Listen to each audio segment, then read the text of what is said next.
Go ahead and get started. So, good afternoon, everyone, and welcome to the Palaeoverse lecture series.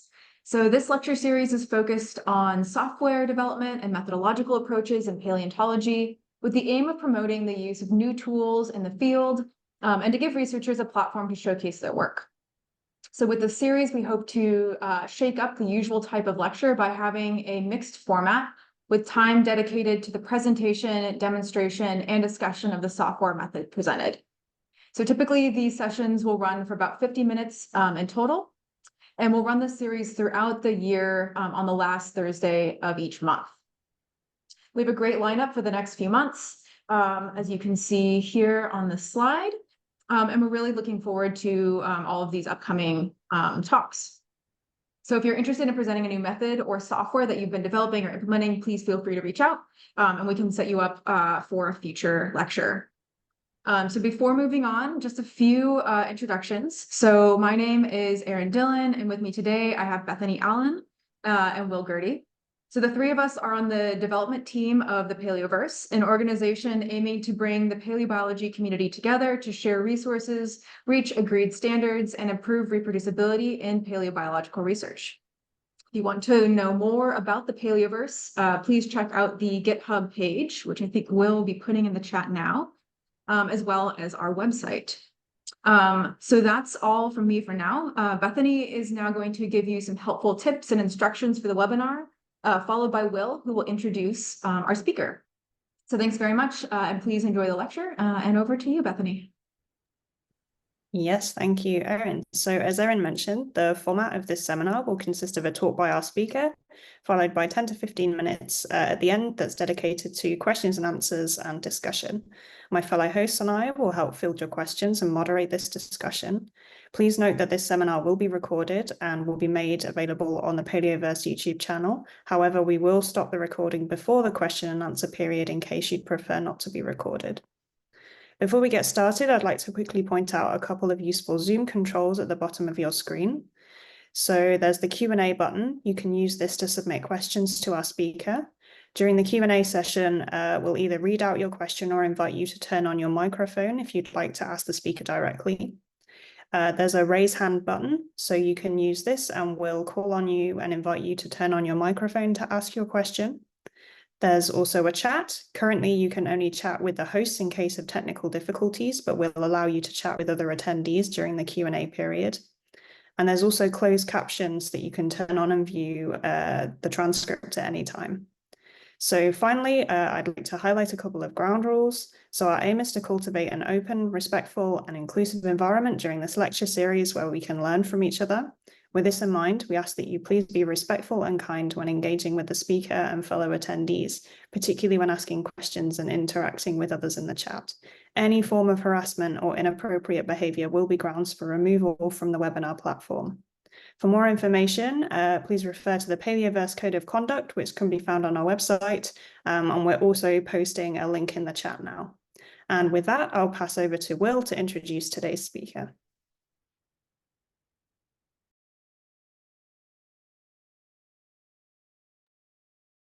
Thank you, Bethany and Erin. Sorry, I was just swapping images here. Thanks for getting us all up to speed on how the lecture series has worked and will continue to work.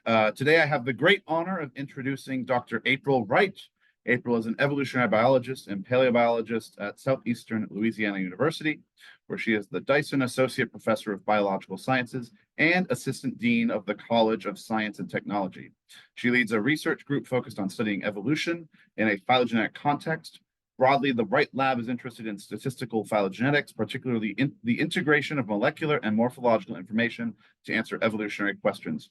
Her research group works on many different projects, spanning the integration of the paleontological record and phylogenetics, time calibrating phylogenies, estimation uncertainty in phylogenetics, and computational literacy in education. Today, we're all extremely excited to hear from Dr. Wright on models, meaning, and the Middle Cambrian. Please join me in welcoming Dr. April Wright. Thank you for that introduction, Will. Let me go ahead and get my slides posted up here. Okay, cool. There we go.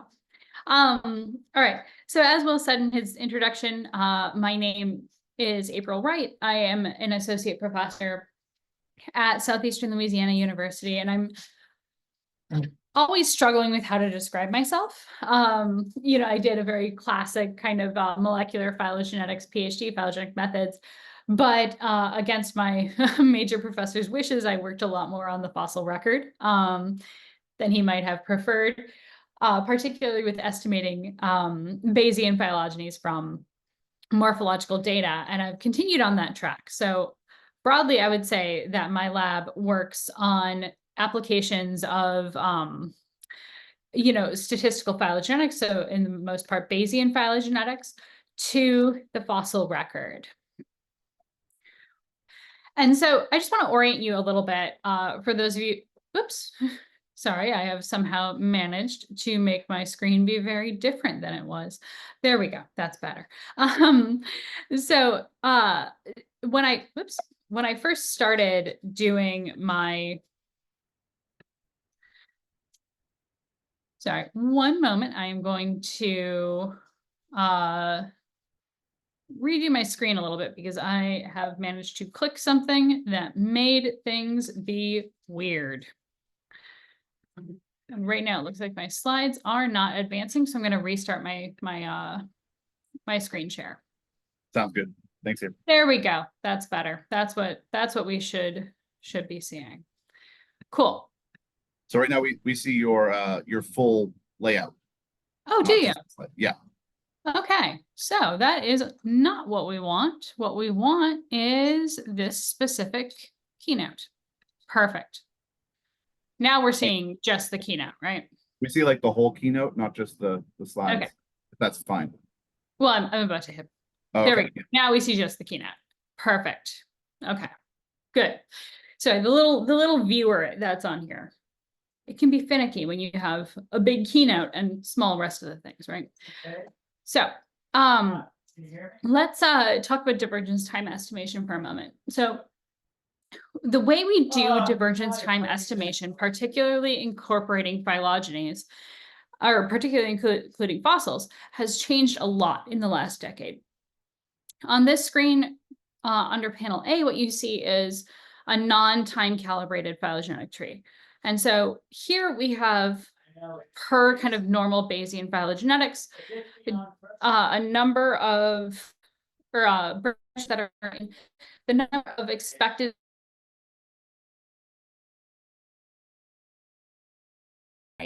So this is rate-based branch length. Under panel B, what we have is what we call a time-scaled or divergence time estimated phylogeny, where we have each tip having uncertainty associated with it because those tips might be fossils that have associated uncertainty, and we have those branches being presented in the number of millions of years per branch. So the expected duration is absolute or geological time. Now, the way we've estimated those sorts of phylogenies where we have, branch lengths in millions of years or units of millions of years has changed a lot in the past decade. And the place where this is most obvious is when we include fossil data. So back when I was a graduate student, the way we predominantly did this was a method that we called node calibrations, right? And so these are still used today, very commonly used today. The way that this worked is that we would have basically a probability density that would calibrate the age of the nodes. That's where the name comes from. We are calibrating the age of the node. And kind of the fundamental idea is a very simple one, right? If we have a fossil, say maybe fossil C right here, that is 12 million years old or thereabouts, the clade that it belongs to has to be at least 12 million years, right? I'm my own grandpa is a funny song. It's not necessarily a behavior we want in our analysis, and therefore we would expect that fossil to be at least, or the group that contains that fossil to be at least that old. And we can apply this to pretty much any node. Right, this fossil A here, it's about 5 million years old, right? So we would expect the fossil A to be at least, or that gave birth to fossil A to be at least that old. And what we were really parameterizing with these calibration densities was how far is the divergence before the discovery of the fossil. And the three things that we have here are a little bit, or the three different kind of distributions that we show on these nodes are a little bit different. For fossil A, we're saying really between the time of discovery of fossil A and its youngest possible appearance, we really don't know when that speciation that generated fossil A appeared. Versus fossils B and C, we're saying we think that the fossilized fairly soon after the discovery of after the speciation event that generated it. And so we were really parameterizing that uncertainty between, okay, here's when the fossil is. When did that speciation event generate that fossil? And it's a slippery quantity. Now, there were some reasons that people were sort of unhappy with this idea of node calibration approaches. Right here is a figure from Warnock et al. 2013. And I'm just going to highlight on here something for you to look at. So up top is a phylogeny that they generated with what they considered sort of the best practices for incorporating fossil calibrations. And then down below are 5 different phylogenies that were generated using different assumptions about those node calibrations. And I'm going to highlight this node here, which are the wasps, bees, and ants, because I do some work in ants and I'm fond of them. So I'm highlighting this node. But what you'll see is that kind of with what they consider the best practices for node calibrations, that node is about 150 million years old. So the kind of most recent common ancestor of ants, bees, and wasps about 150 million years ago. Using different assumptions, that node can be up to 425 million years old, right? So that's about 3 times as old as what they consider the best practice. And so in practice, these node calibration methods were extremely sensitive, but also you could only really use the oldest fossil in your group.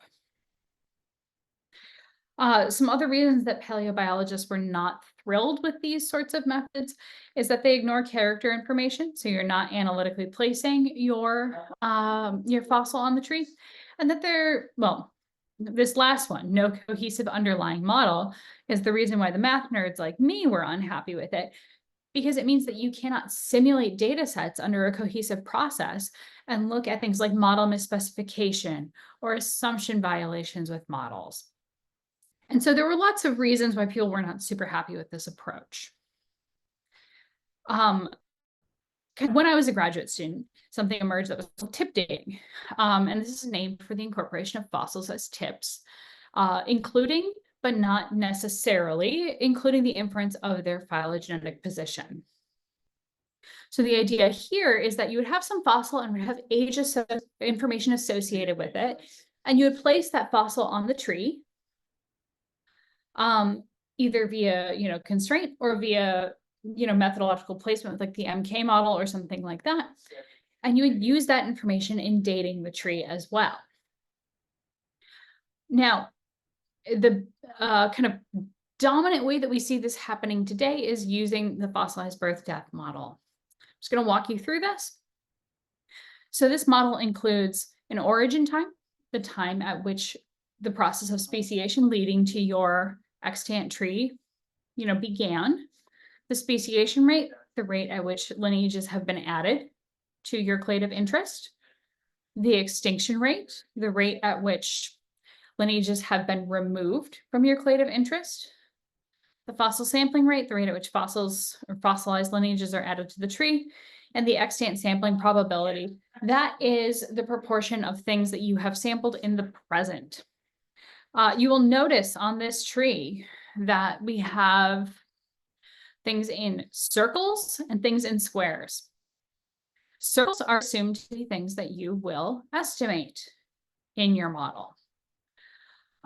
Squares are assumed to be things you know, right? So if you are working with a group that extends into the present, the model assumes that you have some ability to know how many things you have sampled out of how many things there are, right? And that might be variably true for groups where there are a lot of undiscovered lineages. That might not necessarily be true, right? But we're going to assume it's true for now. In the middle is the tree.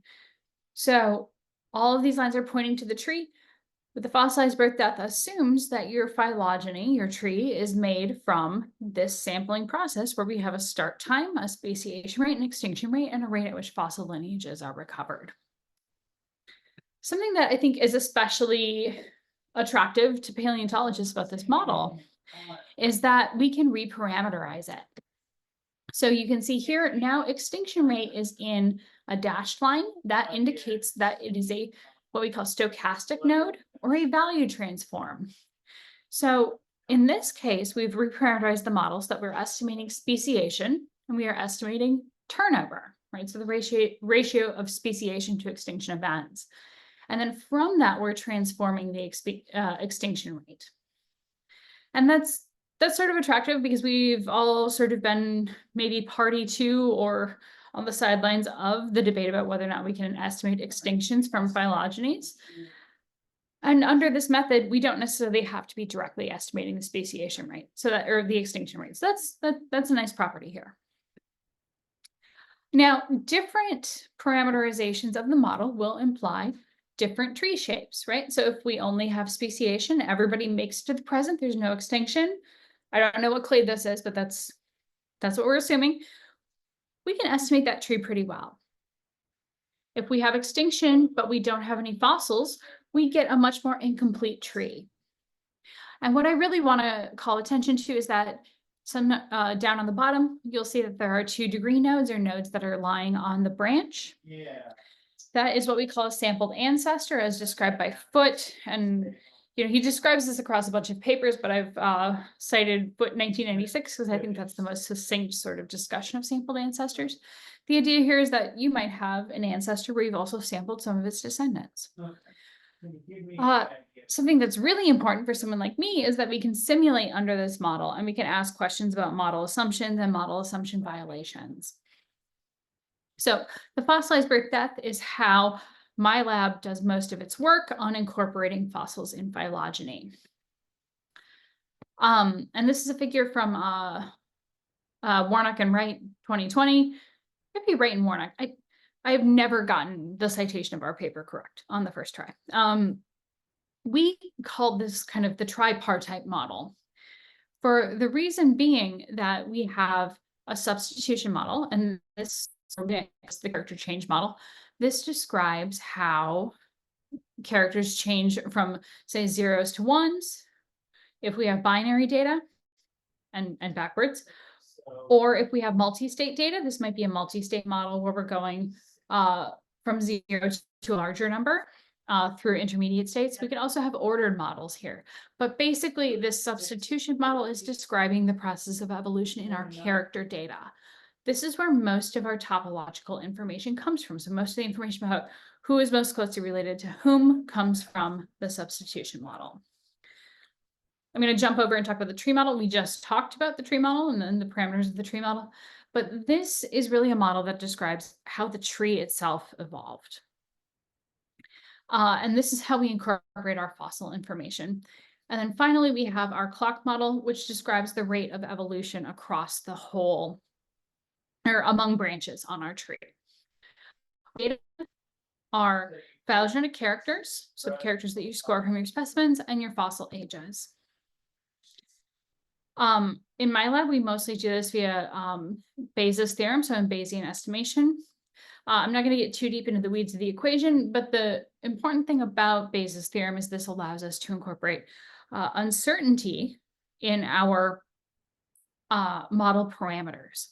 And I think for many of us, we probably feel at least a little bit uncertain about a speciation rate, 200 million years ago, right? I certainly do.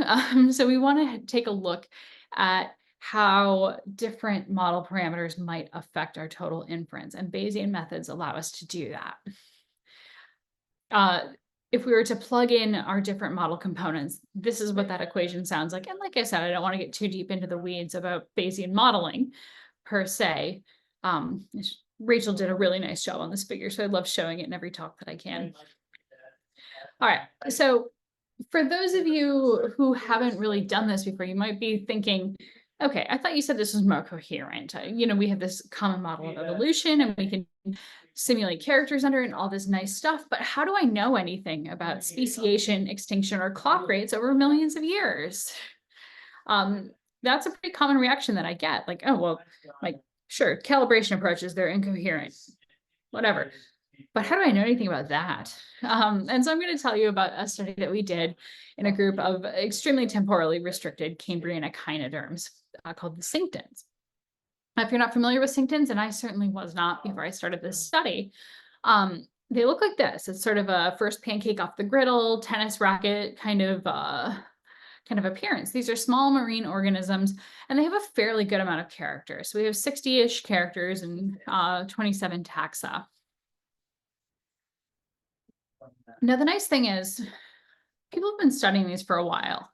And so we have some inclination of the diversity of synktons over time. And I think figure 3 sort of tells the story best. I'm going to pop up the geologic age map real quick here. We're looking exclusively at series 3 of the Cambrian. So stage 5, 6, and 7. And what I'm going to point out here on this is, stage 5 is right here. Later stage 5 is here. This is stage 6. We have this pattern of accumulating a lot of differences from one another fairly quickly. So this is something that's sometimes referred to as the early burst. And this gave us some inclination of what we should be doing in terms of our clock models, right? So for our clock models, we decided we would look at a strict clock, an autocorrelated clock, an early burst clock, and an uncorrelated clock. And I'm going to tell you a little bit more about this in a moment. So the strict clock is sort of a null model for clock rates. It says that everything evolves at the same clock rate. We took a look at an autocorrelated clock, which says that any given descendant should have a similar rate of evolution to its parent node. So the idea here is that probably molecular proofreading mechanisms are similar across organisms, and therefore we should not expect to see huge jumps in the rate of evolution. The uncorrelated clock allows for those huge jumps in the rate of evolution. This says, every rate of evolution along a branch is an independent draw from an underlying distribution. And so you don't have to be related to your parent's clock rate at all. It's a little troubling. We wrote down our early burst clock as an autocorrelated clock in which we have a slowdown in the rate of evolution. So if your parent's rate was X, your rate is going to be X minus 1. Right? So we're looking at there being a burst of evolutionary rate, and then it slows down. So we might expect our evolutionary rates to change over time, is one way we might think of this early burst pattern. Or we might expect the process of diversification to change over time, right? Maybe we see an early burst because we have a rapid accumulation of lineages early on, and then it slows down, right? Or maybe it's both. This is a little bit of a secret. I'm going to have you hold on to that idea for a moment. So we were able to do some nice things of estimating overall Cambrian and overall echinoderm turnover using Alvarez 3-timer implementations. And this gave us the ability to have some reasonable priors on speciation and extinction rates. So this integration of the kind of classical quantitative paleobiological tools in this case was really helpful for us to be able to establish reasonable priors. Exactly what I just said. I just keep talking. Anytime I start talking, I just keep talking, right? I'm going to put an X through the sampling ability. We took this parameter out of our model because, everything's dead. And so using these Wright 3-timer methods, we were able to set reasonable priors for a time variable FBD process, where we're looking at the speciation extinction changing over time. And so we identified a few different reasonable hypotheses here. So we're not totally out to lunch on at least 2 of these models. The substitution model, I really don't want to dig into too deeply on this talk. I'm just going to say there were a few different substitution models posed in the literature that we ended up testing. We had a constant data set of characters from Zamora et al. 2013, and then a constant set of fossil ages from the PBDB. I'm going to return to RevBayes quite a bit in a few minutes, but we did all of our phylogenetic estimations in the software RevBayes. So we ran each model to convergence or stationarity, you might hear it called. This is a metric of when to stop a Bayesian analysis. And we used that convergence value to set up what we call stepping stone estimations. These calculate a precise model probability that makes it possible to compare the probabilities of different models. And what we found doing this. So firstly, I want to orient you to this. There's a 1 above the character model now. This is because without a character model, you don't really have a tree. So we had to fit our character model first. And so we chose a best fit character model. It was called the partition model. What this said is that feeding and non-feeding characters evolve differently than each other. The next thing we did is we fit our tree model, because without the tree model, you cannot incorporate your fossils. And this said that each of the stages of series 3 of the Cambrian had different evolutionary rates, different FBD models. And then we fit our clock model, which said that the uncorrelated clock model was the best fit. And those of you who saw Pete Wagner's NAPC talk last week know that we have lingering feelings about this this finding that I would be happy to talk to you about during the Q&A. Now, something that's really important here is that this is a computationally intensive process. Estimating a marginal likelihood that you can use to compare against different models against one another is extremely computationally intensive. We did not evaluate every model. And what we did was we used established paleobiology tools to choose models that have some evidence for them. And this is what I'm talking about when I say models meaning in the Middle Cambrian. We have meaning here. We have some evidence by which we thought these models were good models, right? So we used established tools to kind of pare down the set of possible models. In the FBD framework, this tripartite model, we can make any combination of clock and species and character models happen. But we can't possibly evaluate them all due to computational constraints. And so this calls for us to make a return to hypothesis-driven work. I should actually show a tree in here, right? So what we found is that mostly groups that we find as monophyletic in other groups are generally supported here. Some groups like the Protocinctus, originally was described as being, one of the earliest branching members of this group. Various relationships have been recovered via parsimony, and we sort of return it to that early divergent group or position, so that's interesting. And we learned from doing this study is that there are a lot of ways to incorporate variation, and therefore, we need to make a return to this kind of hypothesis-driven science. But something that has kept me up for years at this point is this idea that I presented earlier. What if our model components are non-independent? So we did this sequential thing where we said, okay, let's get the character model nailed down. And then using that, we're going to nail down the tree model, and then we'll get the clock model. What if they depend on one another? Right? What if it is that you have high rates of evolution across the tree early in the tree? So what if these two are not independent? How do we, or even something like the character in the tree model, if you were to think about a punctuational model, you would want to link those two together. Are they independent? And how do we fit dependent models? And so this is where I'm coming to the end of my time of lecture before we talk about software. But one of the things that we are doing right now is exploring the use of reversible jump Markov chain Monte Carlo. Fundamentally, this treats the model as a random variable in your analysis. and it samples the model in the Bayesian analysis. So for example, let's say we have this tree here and we think there might be up to 3 different FBD processes operating in different time slices of the tree. So maybe speciation or extinction changes through time. If we place a uniform prior on the number of categories and we run our MCMC, we run it to convergence and we get something back that looks like this, that is support for the idea that perhaps there are 3 different FBD models operating across our tree. For me, I live in Louisiana, which is, the Gulf South, and our state is dissolving into the ocean, and that's going to get worse in climate change. Over the past few years, I have been out of a lab basically for about 3 months due to kind of climate accelerated hurricanes. So I was never someone who thought very much about computational efficiency, but my kind of geological setting makes me think about it a lot.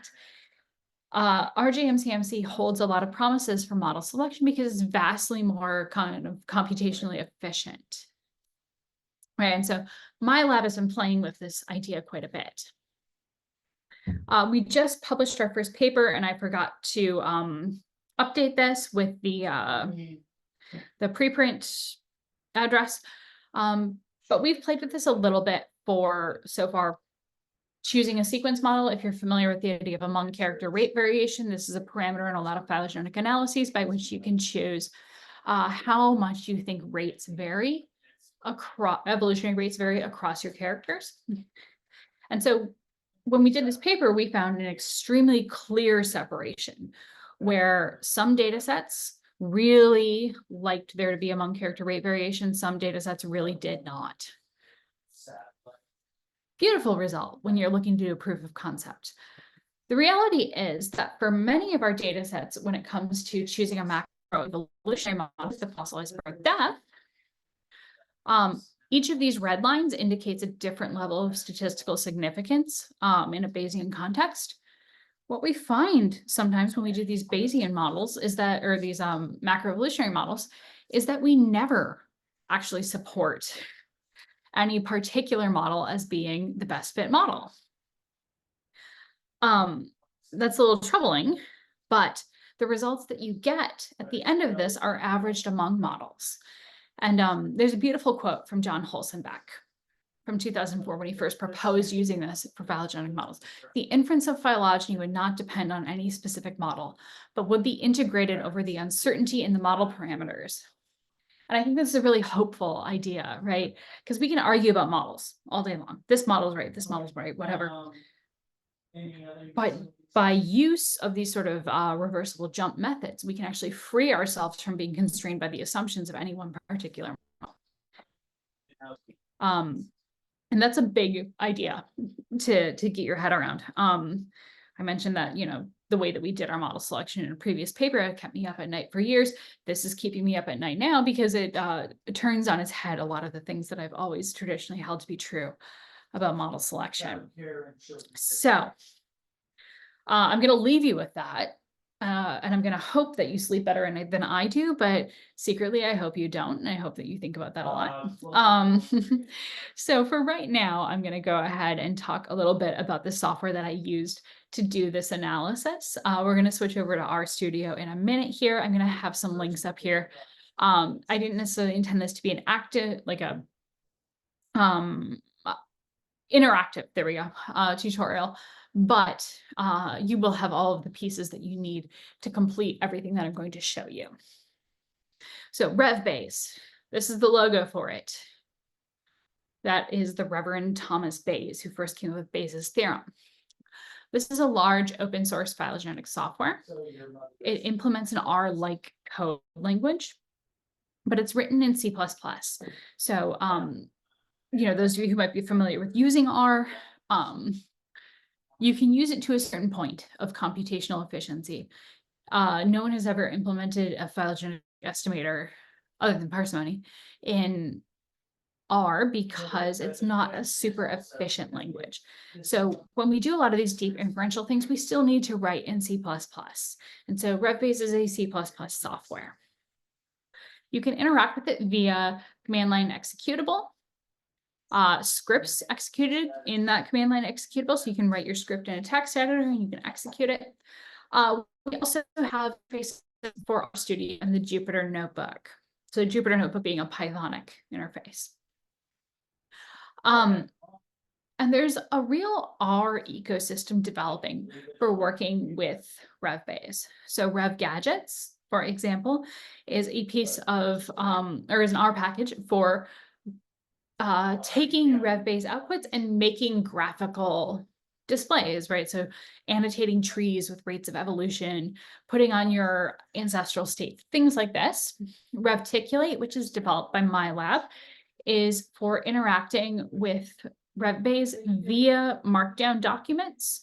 So if you want to do something like execute a Markdown script and plot the outputs in RevGadgets, you can still make a nice Markdown thing that your PhD advisor will actually look at, and that's nice. I have a textbook coming out that is written almost exclusively via RStudio, RMarkdown, and Revticulate. And Convenience, which is an R package for estimating when to stop a Bayesian analyses. When have you reached what we call convergence?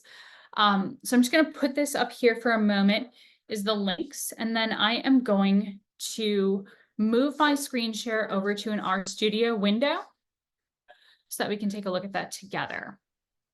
And let me put these links into the chat if anybody is interested in using these pieces of software. So hosts and panelists, will that send it to the whole chat or no? You want everyone, if that's an option. Everyone. Here, I'll put this in here and you can send it to everyone then, Will? Yep, can do. Cool, thank you. All right, so I'm going to stop my share and I'm going to move my share over to RStudio. And I'm just going to give you a little peek at what a Revticulate document looks like. So for many of you, you might be familiar, let me clear my screen there. For many of you, you might be familiar with R and RStudio. Toolbar out of my way. There we go. So this, if you were to go to that Revticulate link that is now in the chat, this is the first example that you will see on that website. And what you can see here is that this is a standard looking R Markdown document, right? The first few code chunks are in the R language where we're installing Revticulate and starting it. And once we get down a little bit, we see that those code chunks are now headed with RB, which stands for RevBase. And so these are chunks that are going to be instantiated using the RevBase. I'm going to cancel that. I did not actually mean to actually install Revticulate right now. But these are chunks that will actually be instantiated via the RevBase executable on my computer. And so this is what I use for a lot of my teaching. So when I teach my systematics class, I teach that systematics class using documents that I predominantly generate in Revticulate. And the reason for that is that you get this nice, markdown formatting. You can see here, these Q matrices are made. There's actually written here in LaTeX, actually. So you can easily render equations and other mathematical constructs. You can see here that all of the code pops out nicely in these highlighted little things, and the output does as well. The other thing that I like about this is that I predominantly teach upper division undergraduates or master's students. And so these are students who may or may not have ever had a stats class.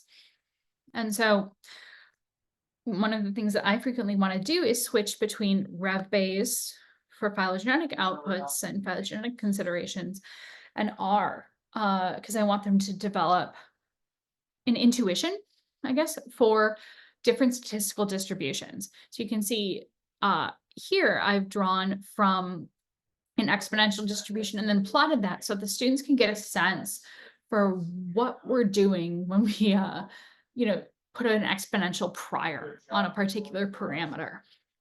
And so the nice thing about Reticulate is that you can go back and forth between code chunks that are written in R and code chunks that are written in RevBase. So again, here's one where we are making our fossil sampling parameter of the FBD.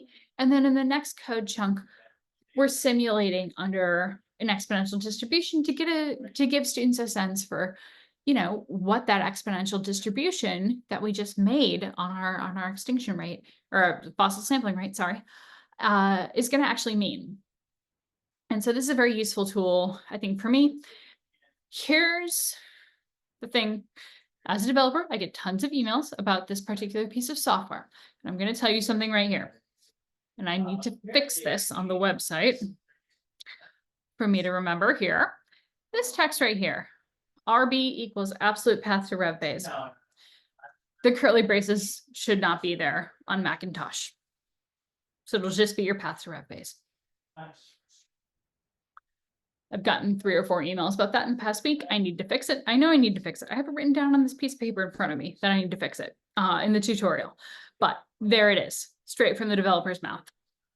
I am aware that I am now at the end of my time and need to be ready to take Q&A. So I will stop my screen share and I suppose we'll move on to the Q&A. Is that right? We can save this for another day, or we can take it up. Yes, thank you, April. That was fantastic. It looks like a really great tool, especially for teaching these materials that can be fairly complicated for students in the classroom.